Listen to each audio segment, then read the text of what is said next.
Hi there, and welcome to Stamping in the Barnyard. My name is Bethany Barnard, and I'm an independent demonstrator with Stampin' Up, and I am excited to bring you week 12 of 12 weeks of whimsical Christmas projects.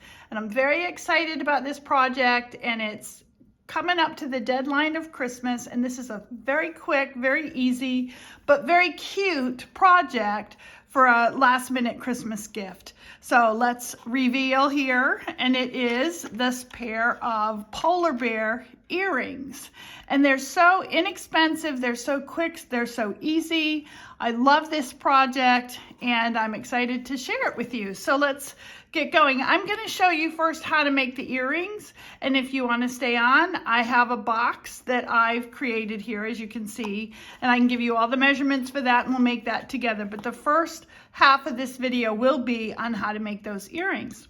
So let's get started. I'm going to clear out the space, and we're using this Very Cute, but I am excited about trying using Taco Fiesta and some of these images in here, and also these little monkeys, particularly this one with the monkey curling around. I think that would be cute as earrings. So if you're interested in seeing whether or not I have success with that, check out my Stamping in the Barnyard Facebook page, because that's where I'll be putting up those earrings if I in fact have success with that. But today, and I've featured this Very Cute a couple times, it is now retiring set. I don't even think the punch is available any longer. I will be using the punch, but I do want you to know you can still do this project just with the stamp set. So let's get started. So we only need this stamp from that set. Now, we're gonna do this on Shrinky Dink, and this is the frosted white. It comes in 10 sheets. You can get it at your local big box store. You can see it's got kind of a sheen on it. That's what we're using. I've already cut out a little piece for today. So let's get going. And you do need to use, on this project, you need to use your Stays-On ink, because you don't want something that's just gonna get wet in the rain and wipe away. So we are gonna use the Stays-On. It does clean up pretty well. You can either use the Stays-On cleaner, which is what I do, and then I run it directly under water after I've cleaned it, because there are some harsh chemicals in both in the Stays-On and in the Stays-On cleaner. But it's worth it for this article, and I've done this using both photopolymer stamps and rubber stamps and used them year after year. So it does really hold up, so don't be afraid to use that. Just make sure you run it under water after you've used a harsh chemical on it. So I've got space here for 2 polar bears. So I'm just gonna stamp them. I've cut this piece out of one of those sheets, as I just showed you. Now, hopefully this will stamp well. There's little things you have to think about. You wanna make sure you get that little black bit of his nose, or at least I always want to. The first time you stamp, you can tell whether or not you've got a good coverage. I'm gonna press him down. And I like to set it there for a little while, because you wanna make sure all the ink has transferred. And it is a stickier ink. Pull it off, and that's a really good image there, so I'm happy with that. And then our second one, hopefully that will work out as well.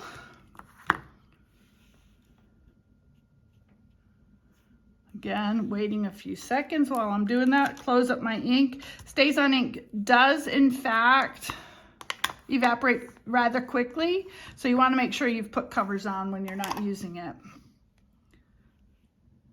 All right, let's take this off. There we go. 2 great images of the polar bear, which is fabulous.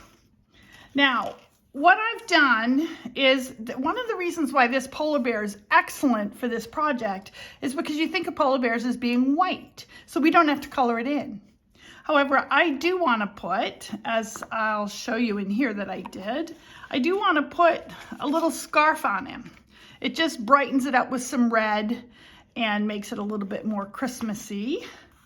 So I am going to take, you can't use the Stampin' Right, but you can use this is a light cherry cobbler Stampin' Blend. And that's because these blends are alcohol based, and so they're gonna not erase unless you use some chemical on it to get it erased.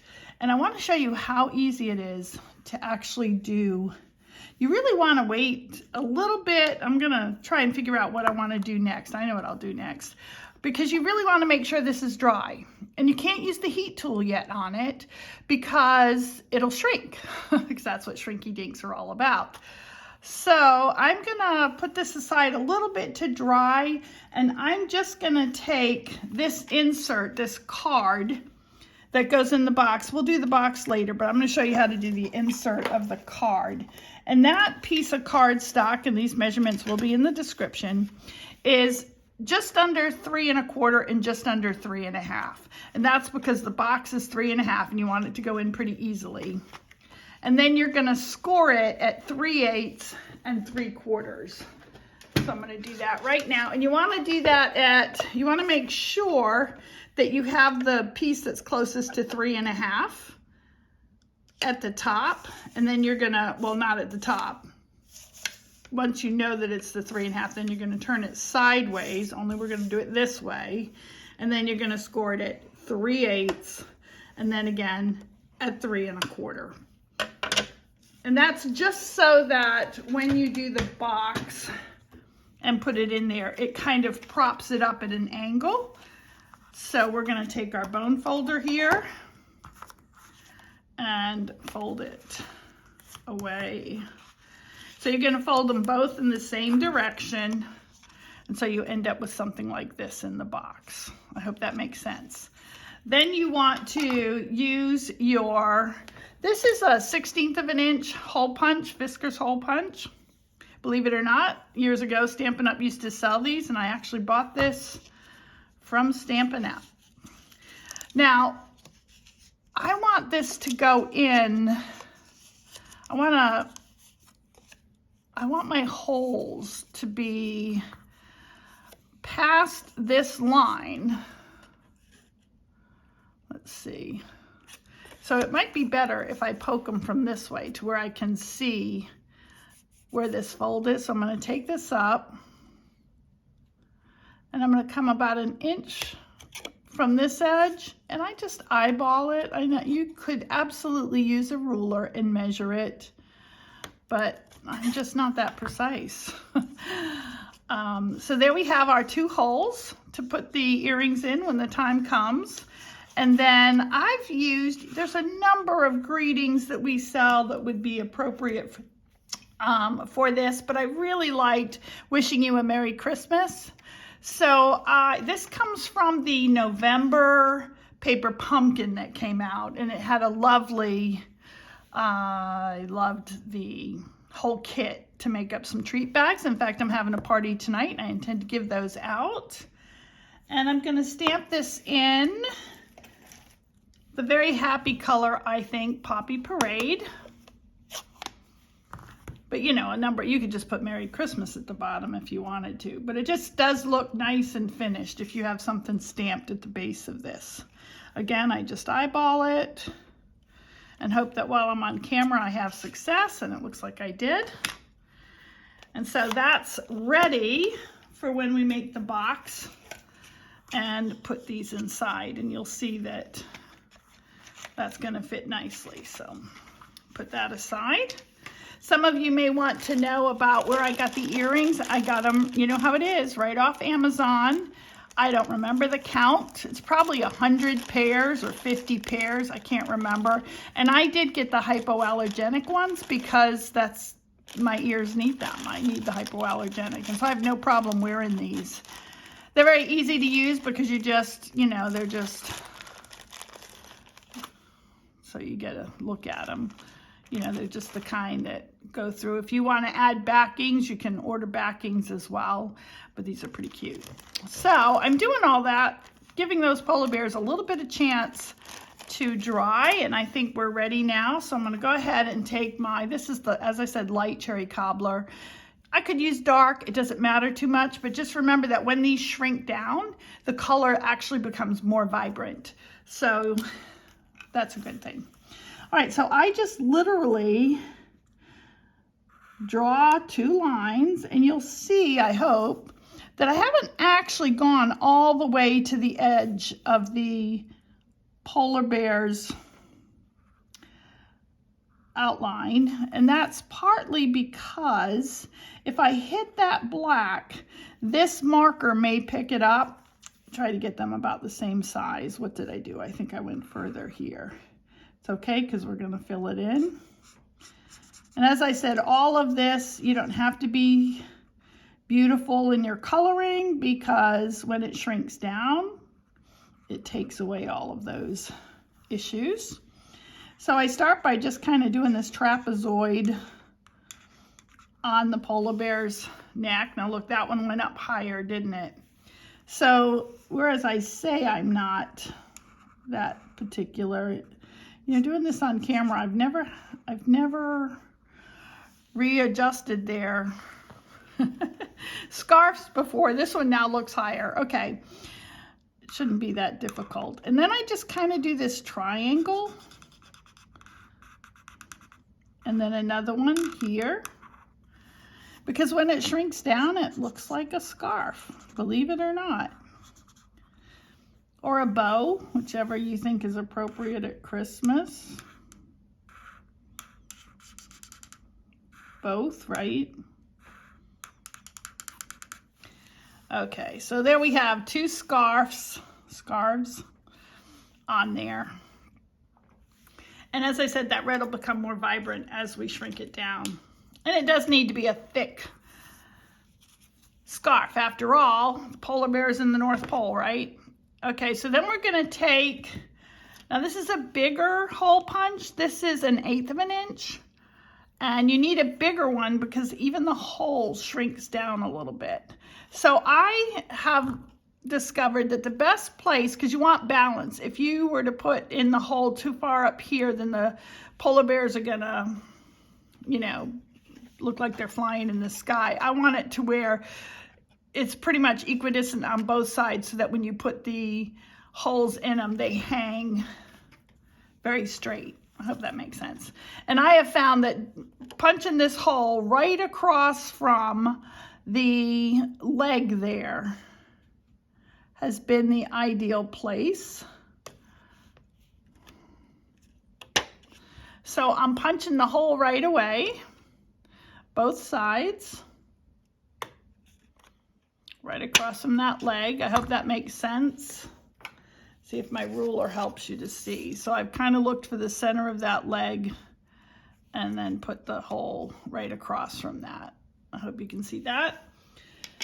And now we get to use the punch. And so you can use this with different sets. You want it to be an outline set because, as I said earlier, you do have to use the Stampin' blends rather than the Stampin' Writes to color in. Love the polar bear because the only thing we're putting on them is that scarf. Things that you have to color in even further, it's much harder to keep away from the Stays On Black. And because they're alcohol based, it will pick it up. Okay, so here is our punch. And as I said, you can just cut these out if you're using an image that doesn't have a coordinating punch, but boy, I love when it does have a coordinating punch. Because we're punching this out, I'm actually gonna bring this, rather than giving it an even border all the way around, I'm actually gonna bring it right to the bottom of the feet. That's gonna help my trimming process. And it's gonna give me a little bit more coverage around the hole that I punched. So here we go, right at the bottom of the feet. There we go. And then this one. And you have to punch it out before you cut because it's gonna get thick if you've never used Shrinky Dink before. You have to trust me on that. So you wanna cut it or punch it out first. All right, so now we are ready. And this is where I take your pick tool.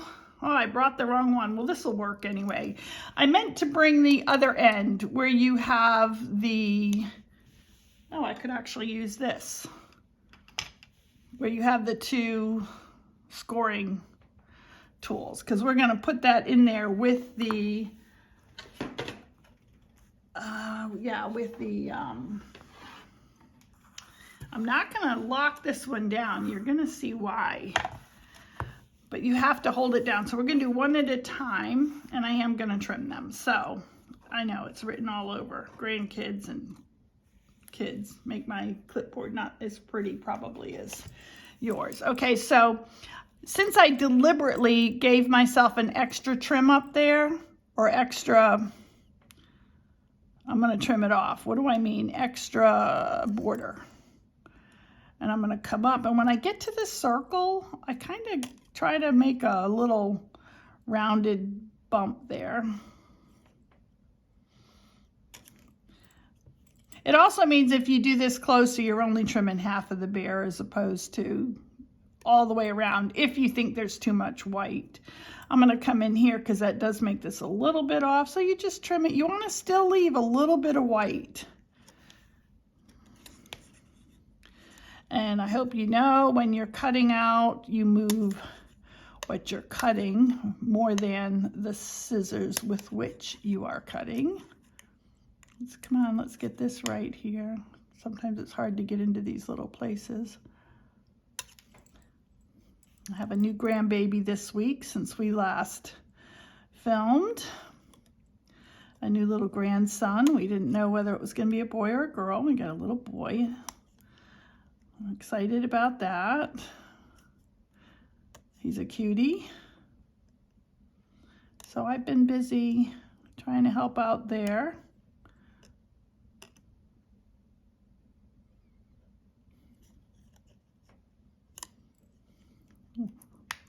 So close to Christmas and all the jobs that we have to do at this time. As I said, I'm hosting a dinner party tonight. I'm excited about that. Giving away those paper pumpkin treat bags. Okay, so that's this bear pretty much taken care of. I'm gonna just trim down here. I don't know if it really needs it. It really doesn't, so don't be afraid to not trim because it's more dangerous to trim too much than to not have trimmed at all.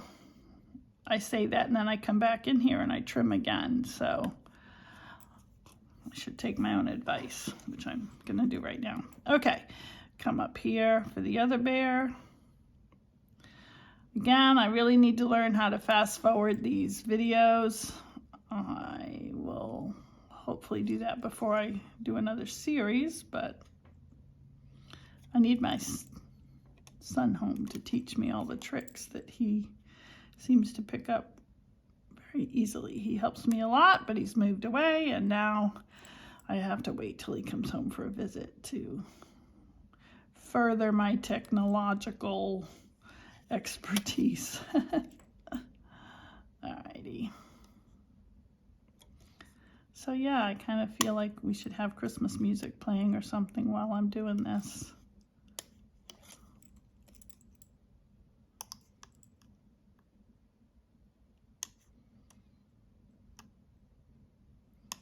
You know, you just really wonder how, when you do these just on your own and when you do them on a camera, how come it seems a little more tedious when you're on the camera, or you're more likely to make a mistake. I do really want you to know this is such a simple, easy project, and you really didn't have to trim that. That's just, I don't know what in me that made me do that. Okay, so we're gonna do one of these at a time. I don't want to damage my table here. So I am going to get my heat tool heated up. And I also want to, I'm gonna take this stamp off. I just used my glass blocks for what I'm gonna show you here. Actually, I have a glass block right over there. I'll use this one. Keep that at the ready. And I'm gonna just poke this into where, this is where we're gonna put the earring. And then we're gonna go ahead and shrink it up. This is kind of fun to watch too. So I'm using our heat tool to shrink this up.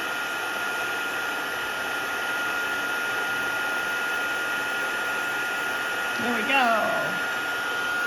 And yeah, they get all twisted. Don't worry about that. Just keep heating and it will likely just straighten itself out. See how that goes? There we go. And then what I like to do after it's a little malleable right now because it's still hot. So I turn this off, and this is when I take a block, and you gotta kind of pull your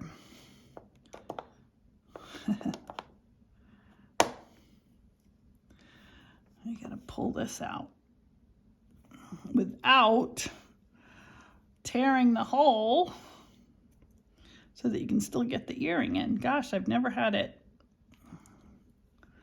hold on so tight. There we go. Wow. So now I'm going to heat it again and just see if I can flatten it a little bit. And now it's blowing away because I don't have that holding on to it.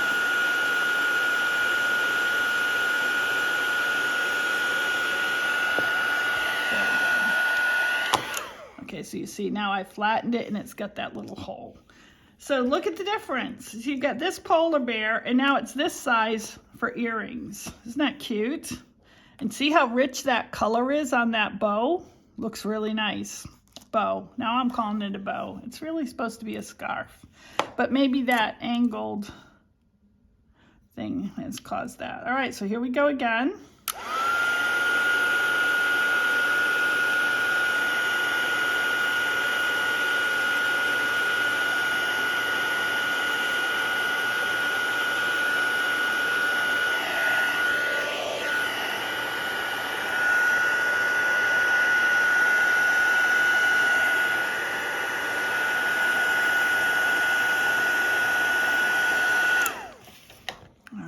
Try this again. Oh, see, that came out easily that time. So there you have it. It doesn't have to be as hard as it, for whatever reason, was a minute ago. Okay, so there you have, at least they're ready to become earrings. And so now I'm going to take a couple, I don't know, what do you call it? The loops? Oh, I already took two out for this project. Here we are. One here, one here. And this is where just a normal pair of pliers comes in helpful because you want to make sure the earring, this is going to be the front of the earring. So you're going to want to make sure that you put it on so that that shows at the front. So if you hold it upside down, take your pliers, loop this up, then you can get the polar bear on and it's facing front. But now you need to close that loop. And so I start by turning it back and closing it, but then I like to hang it. This is when it can get just a little bit tricky because you don't want all these pieces falling off. And gravity, like you really want these up while you're closing it, but you want it straight down for the polar bear. So this is when it, this is the tricky part, and it's not that tricky, as you'll see. So I'm gonna just close this up. So now I'm gonna hold the polar bear up, upside down, I guess is what I mean to say, and try to squeeze these shut. While my hands are pretty far away from my face for this one short-sighted person. But there you have it, see? That's all attached. And you got your nice earring. Now we'll do the other one. Okay. And you can, let's see, it looks like it's gonna be fine. But you can, like if these end up feeling like when you put them in, they're straightened, these are so malleable that you can like straighten it out this way or whatever until you've got that hanging exactly how you want it to hang. And now we'll do the second bear.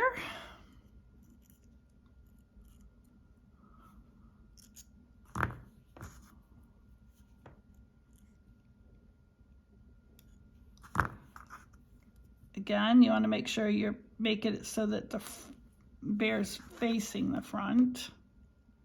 I like to start moving that in,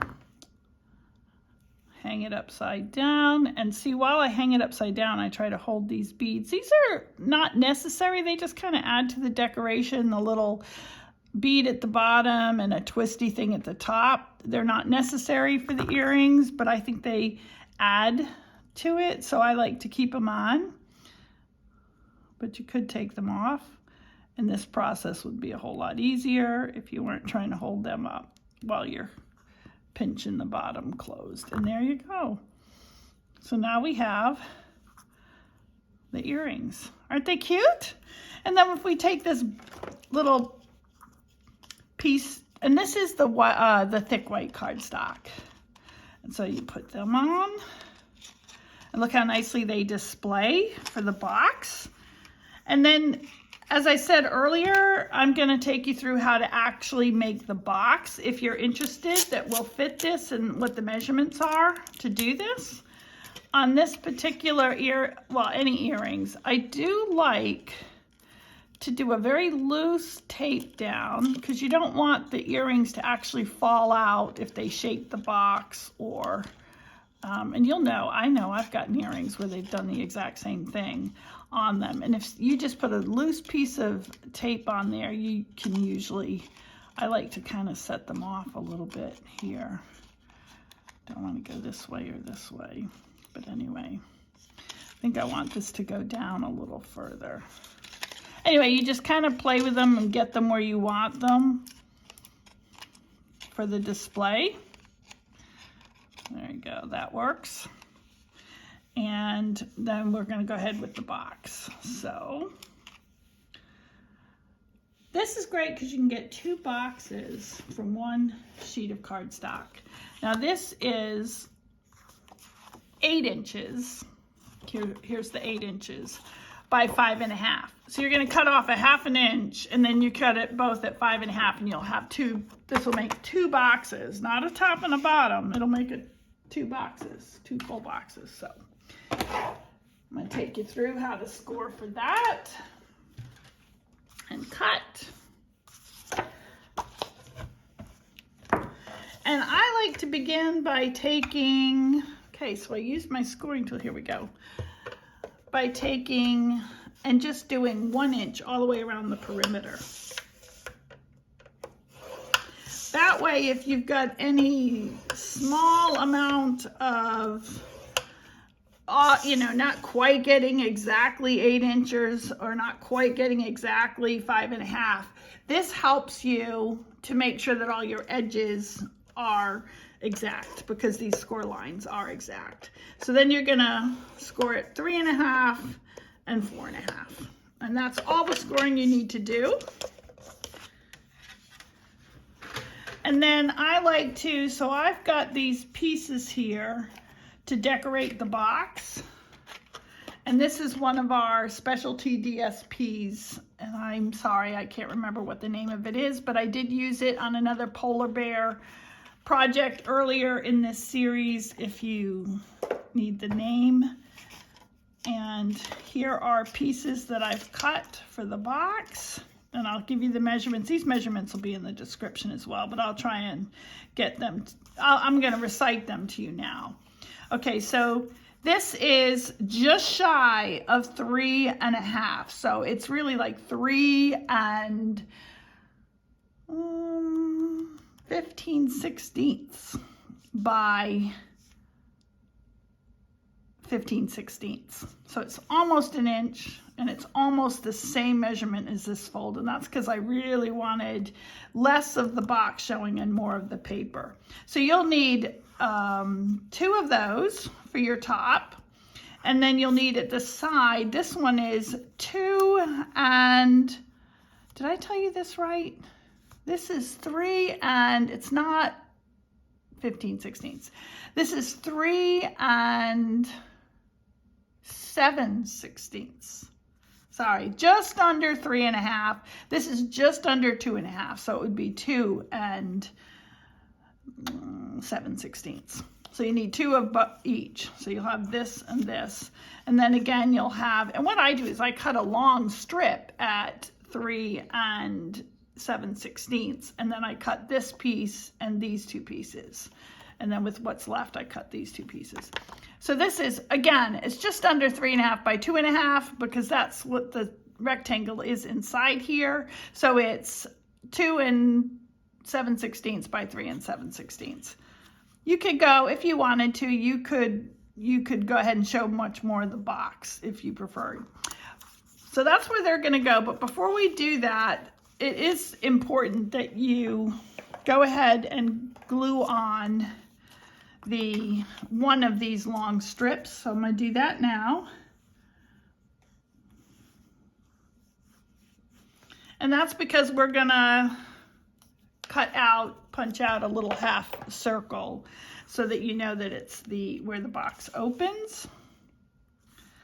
And also when you cut designer series paper to be so close to the borders, it's a lot easier to line it up and make sure all your edges are the same. It's not why I do it, but it's one of the perks you get from doing it that way. So again, I just eyeball it and I cut out a half moon. There we go. And now we can go ahead and cut up the rest of the box and put on the DSP. We can even put on the DSP now, so I'll go ahead and do that. I just put my glue back in here. I have 3 bottles of glue here and they're almost all completely empty. And I'm waiting on an order to come in with more.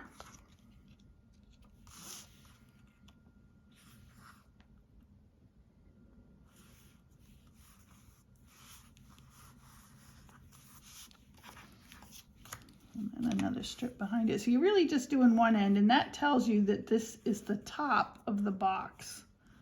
I don't know if that makes sense, but it will when we put it together.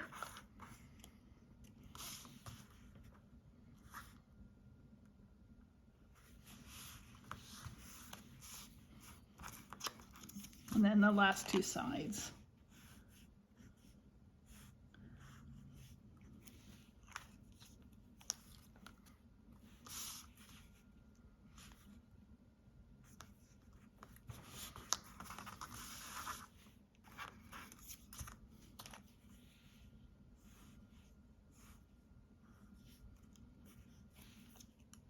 And I'm noticing that this looks like it doesn't quite line up with the top. That's not gonna matter, but I can try and move it over a little bit after at this point. But it's not gonna matter because you won't see it from the same angle.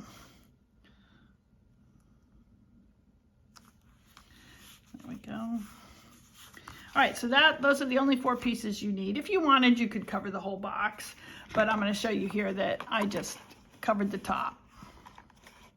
And then the bottom's all white, and you can see that gives you a place to put your thumb, to open it, and make it a nice surprise for whomever. Okay, so it's my daughter-in-law's birthday today. So I'm planning to give her a pair of these earrings. However, I'm not gonna put wishing you a Merry Christmas. I'm gonna have to find another thing that says happy birthday at the bottom. Okay, so the middle ones here are tabs that go in. So you can miter both sides of this tab. Whereas you only want to do one side, miter one side of the end ones. I'll try and explain to you, I don't know if I can explain to you why that's a better way to do it, but to me it is.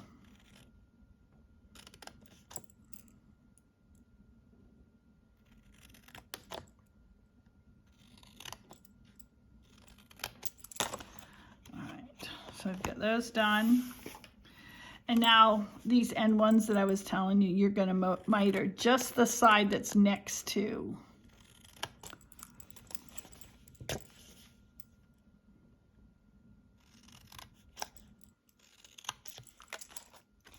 Now I'm deliberately cutting this just a tiny bit bigger because it is going to be the lid. I mean, minuscule wise, I wouldn't worry about it. That's why I haven't given you any directions to do that. Again, the one that's next to the other panel, you miter, but you leave this one alone. And when we glue this box together, I'll try to tell you why we do that. Now this box, because it's the bottom, it can be a little bit smaller by, you know, 1/16 of an inch, just minuscule wise. So I'm going to go ahead and see if I can't try to do that. Okay. So there you have it. That's how you want to cut up the box. And then using your bone folder, just fold it on all of your score lines. This is what they call a pizza box fold. It's a very easy one, especially when the measurements are perfect for a half sheet of cardstock. At least that's my take on it all.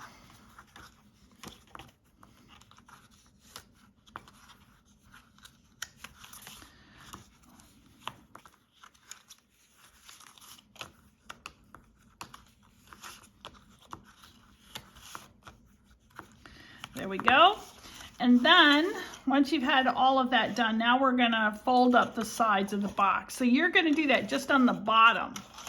You're not gonna do it on the top. Well, you are in the front, but we'll get to that. Okay. Me and my glue that I'm trying to keep upside down because it's so low. All right, so here, hopefully this will explain to you a little bit why we don't do the outside. I don't know if that's gonna hold my glue up. No. All right, don't spend too much time trying to do that. Okay, so you know that you've got a straight box if this edge is flush with this. So you can bring that right up like that. But if we had mitered it, you wouldn't know where the top of that box should be. So that just helps you because you know it should be exactly along that line. That's the only reason I don't miter that outside piece. Do this other tab.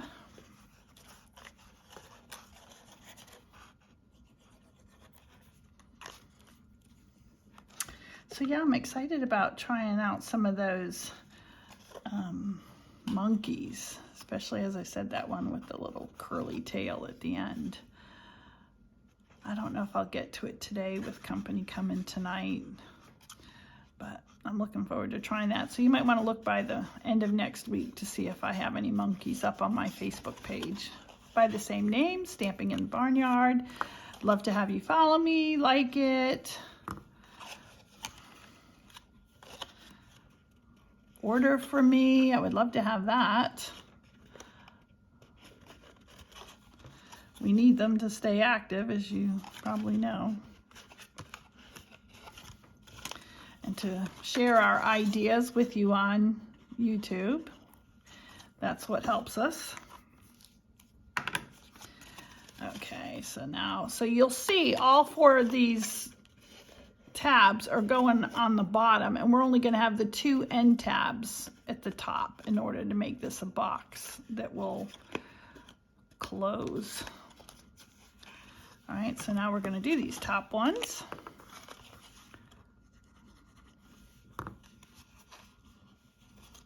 I do like, I don't know if you see me doing this, I kind of scrape up a little bit of the glue along the way, because the thinner the glue is, believe it or not, the quicker it will hold. I can only repeat, this is the best glue for a strong hold. It's actually stronger than the tear and tape, double-sided tape. This is really a strong glue. And we get a little bit of time to maneuver it like I'm doing here by picking up some of that glue. There we go. And you can see how I just love that straight edge to know I'm making perpendicular boxes. And so now this should just close over like that. And there we have it, our little pizza box. So let's put in our earrings. Here we go. Wishing you a Merry Christmas. Our little polar bears. They're not going to move around because I've got tape on the back. And now I will say our local grocery store had these bows, and I just think they're so cute. And I'm going to just put one in the center. I can add a tag later when I know who my recipient's going to be. But I'll just go ahead and peel this off.